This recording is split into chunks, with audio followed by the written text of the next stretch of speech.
What's up, fiends? Today we are digging our claws into the Hong Kong action genre with Black Cat 1 and 2. Both films are directed by Stephen Shin and star Jade Lung. The films come to us from Fortune Star and DNB Films and is distributed in the US by Vinegar Syndrome. So let's start at the beginning. Black Cat, released in 1991. Tells the story of a troubled young lady named Catherine who starts out as a waitress at a truck stop diner. She gets harassed by a trucker, so she fights back, ultimately killing him. She ends up in jail after shooting a policeman when she's awakened from the aftermath of the trucker scuffle. While in jail, she's beaten and abused by the female jailers. While being transported, Catherine escapes but gets shot down and dies. She receives a medical procedure that implants a microchip into her brain that brings her back to life, and she trains to be an assassin for the CIA. She goes through a couple of assignments, then meets Alan. They hit it off, but she keeps the CIA stuff under wraps. Can she balance life as an assassin and a loving girlfriend?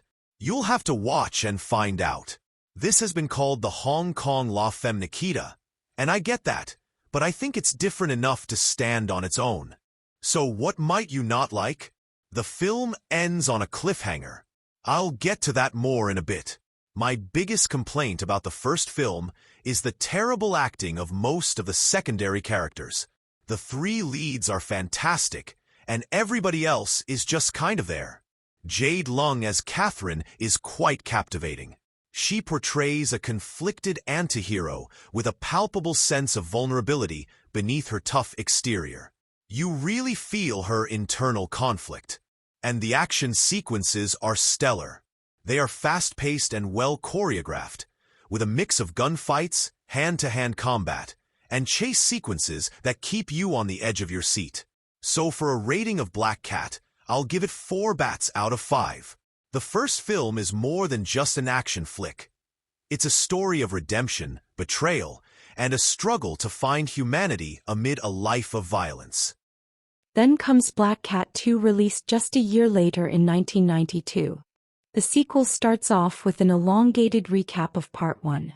Remember I said Part 1 ended in a cliffhanger? Well, we get no closure with that storyline as Catherine's mind gets erased and a new chip is implanted into her brain. In this film, the robotic Catherine gets paired up with a new partner named Robin to protect the Russian president from a devious assassination plot. Black Cat 2 is mostly shot in English, so if you do check it out, I highly recommend watching it that way. I'll be blunt, they really dropped the ball with this one. I hate that they made Catherine less human.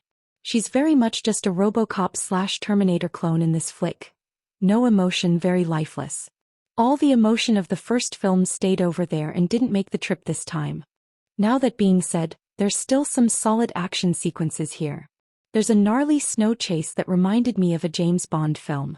And there's a solo fight between Catherine and a henchman in a warehouse that was quite stupendous. The film overall, though, does not have the same impact as the first. It's a shame because the first Black Cat had so much potential to develop into something deeper, but Black Cat 2 just feels like a missed opportunity. If you like the first film, you may still enjoy the sequel. It just didn't do much for me. So for a rating, I'll give Black Cat 2 2.25 bats out of 5. Overall, I would recommend the series, especially the first film. Let me know your thoughts in the comments. Have you seen either Black Cat film? Or do you want to check them out now? Let me know. Until next time, Adios Bella Lugosi.